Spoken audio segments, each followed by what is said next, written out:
in this presentation, I'll give a brief sketch of the third chapter of my MA in philosophy thesis, and I'll attempt to apply some of the ideas to one of my own songs.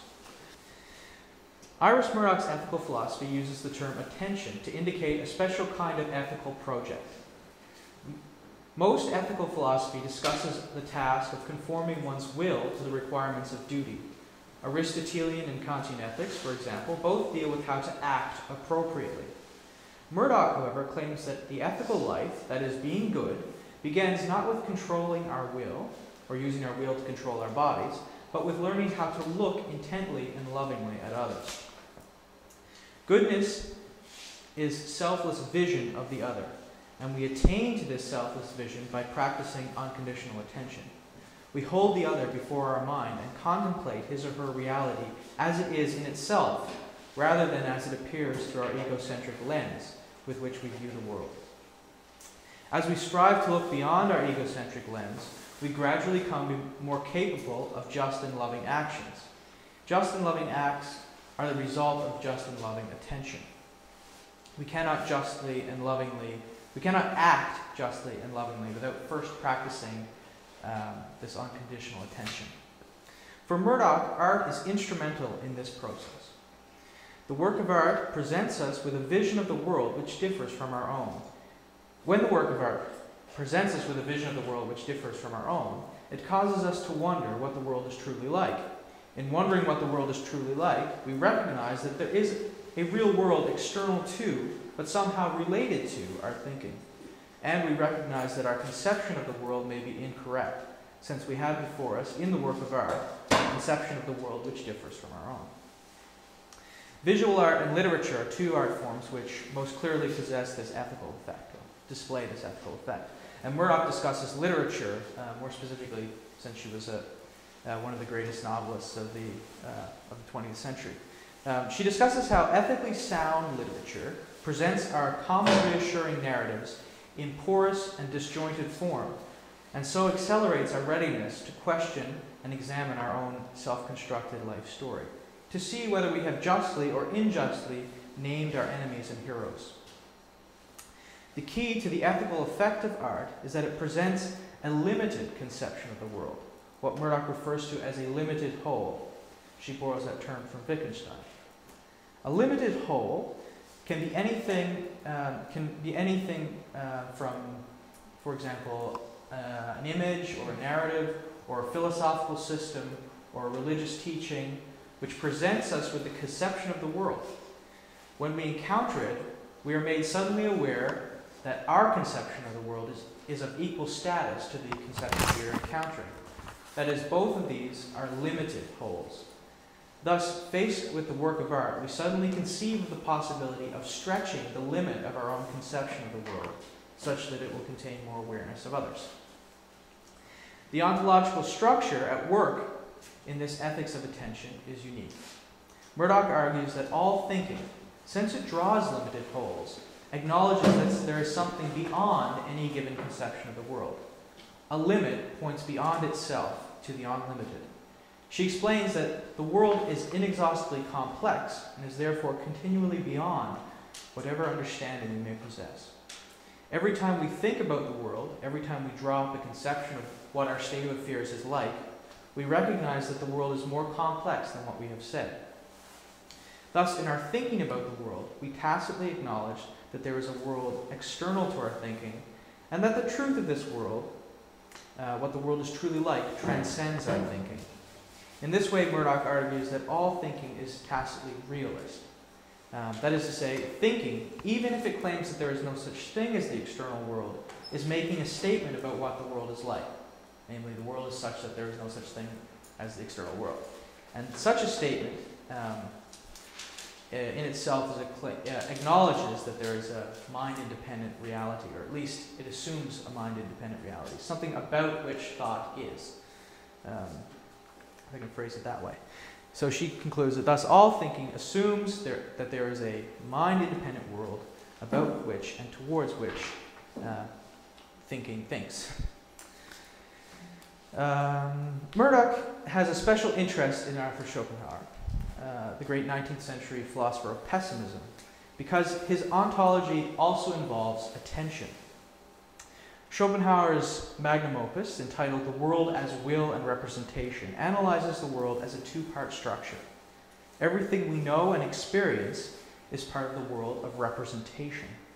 It is the phenomenal world characterized by space, time, and causality, which are the three formal aspects of all experience. It is consciousness itself which gives to the world its spatio-temporal structure and its causal relations. The second part of the world is that which appears to consciousness. The world as it is in itself, apart from consciousness, before space, time, and causality are given to the world as structure, is the pre-phenomenal, absolutely unstructured energy or principle of motion, which Schopenhauer refers to as will. Hence, his systematic philosophy is called The World as Will and Representation. To us, the world is representation, but in itself, the world is will. For Schopenhauer, the world is a riddle, an amalgam of facts that float about. If we look closely at the world, we notice that everything is fighting for its own survival, striving to persist throughout time. He says that even inanimate objects do this. They want to remain as they are. Inertia is a sort of universal principle. Things want to persistently exist. And time threatens each individual thing with its own non-existence. To solve this riddle, Schopenhauer postulates will as the underlying principle that is causing all the strife, conflict, motion, and fighting for survival in the world. He really was a pessimist in this sense, that everything is strife. As the answer to the riddle, then, this concept of will unifies the seemingly unrelated amalgam of facts under one principle. Schopenhauer,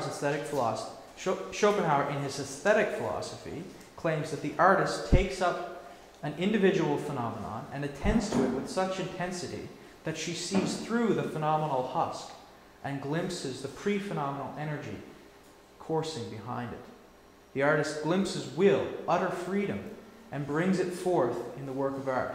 And this accounts for the indeterminate cause. So this accounts, the fact that the artist brings forth a vision of will itself, this accounts for the fact that the work of art takes on a life of its own. It has its own principle of freedom in it. And the genius work of art does this, right? Or the ingeniously produced work of art. Schopenhauer goes on to make an incredible claim about music. Now we're getting around to the point. Music, he says, does not copy the phenomenal object, but rather it copies will directly. So music relates to will in the same way that the world of representation relates to will. So will gives rise to the world of phenomena that we perceive, but will also directly gives rise to music. So music is this strange aspect of the phenomenal world that gives us a more direct intuition of the irrational substratum of everything, the irrational energy behind all phenomena. Schopenhauer's description of art as a special mode of attention aligns with Murdoch's description of the ethically good life. In fact, Murdoch says that to be good, we must treat the world as a work of art. We must stand back from it and attend to it with great intensity until we finally see or come closer to seeing what it is in itself. She claims that we must think of the world as a mind-independent reality, which appears to us under some kind of subjective inflection, that is, as a selfish fantasy, which must always be dismantled for the sake of better understanding, gained through a gradual unselfing achieved through a process of attention. However, Murdoch does not think with Schopenhauer that the world in itself, apart from consciousness, is will. To consider how music fits into this framework, we must ask, how does music create a limited whole? That is, how does music function as a mode of attention? I began to answer this question first by proposing a difference between sound and music. Sound is a general term referring to the effect which is proportionate to our sense of hearing, while the term music refers to some kind of purposefully ordered sound. This distinction is roughly analogous to the distinction drawn between mind and nature. Generally speaking, we can say that nature gives rise to sound, while mind gives rise to music. Some may protest that nature can produce music. I say, however, that when we hear sound in nature, which we are disposed to describe as musical, it is the case that we hear a certain level of purposeful organization governing the various articulations and pitches.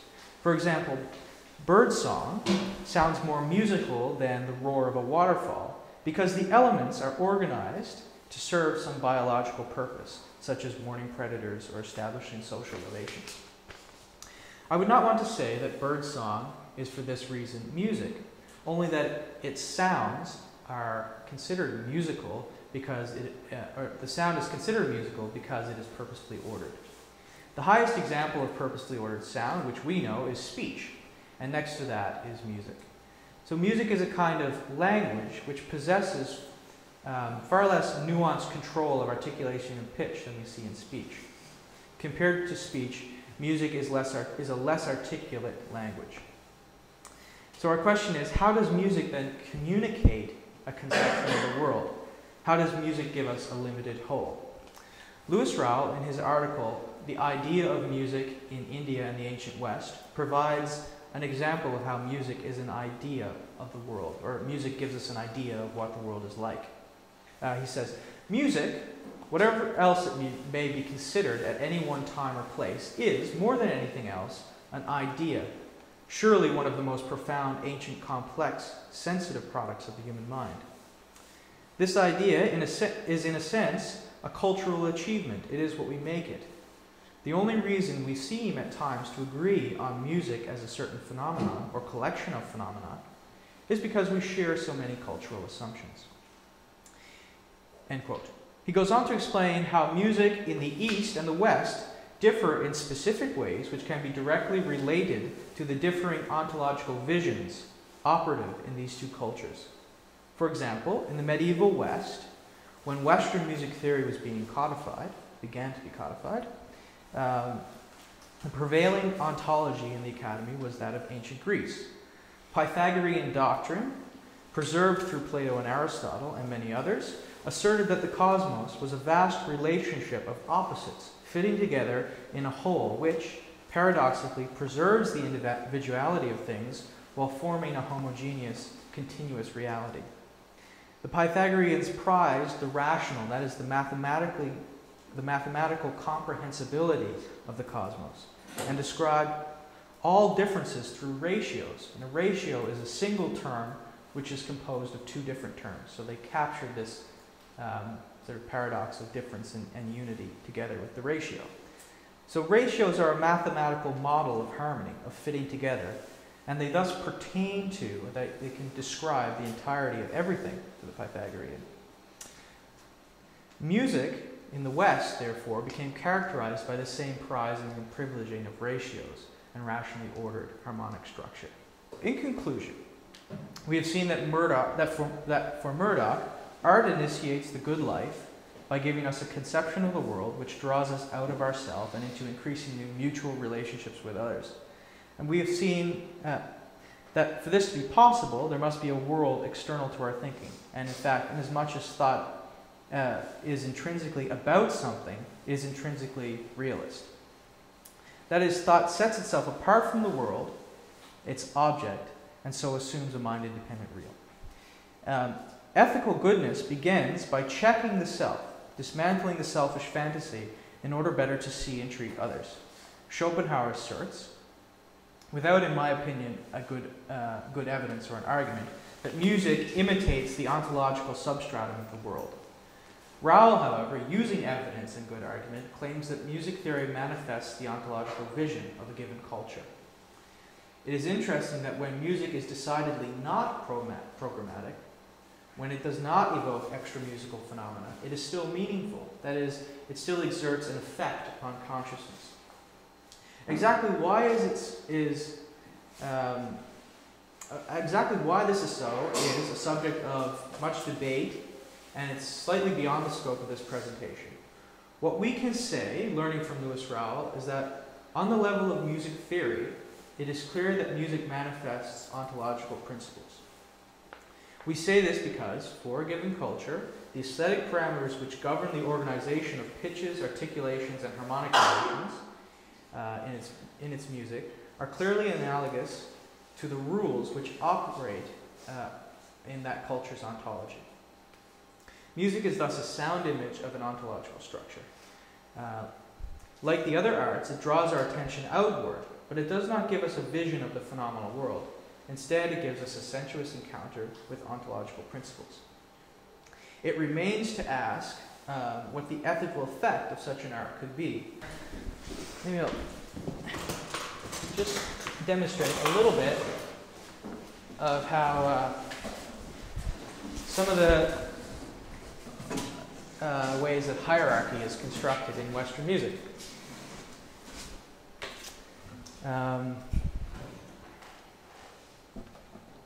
And then I'll play a song that uses that.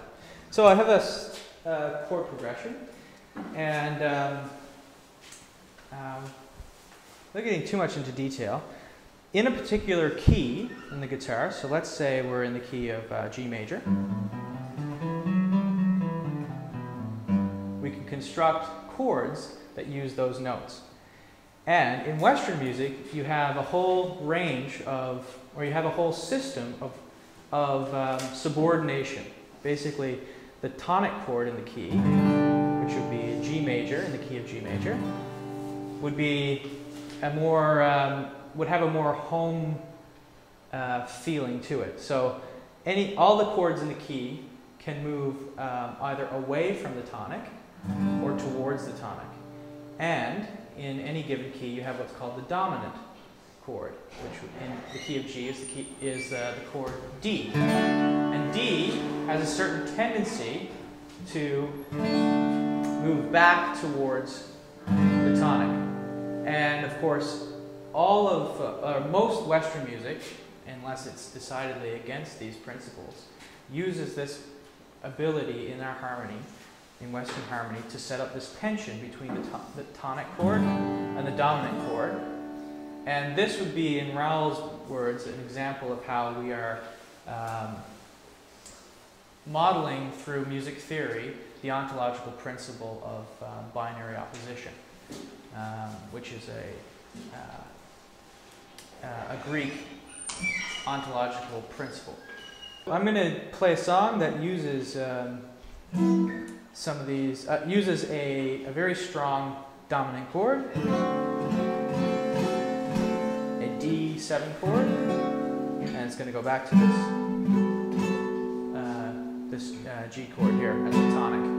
And I use it comes up a lot, this shape here, or this one here, and I use it to kind of bring the song around to a cadence point when necessary. So the words of this song don't go with what I'm talking about, it's just the music. You might recognize that the music is playing a certain ontological trick on you after. Here we go.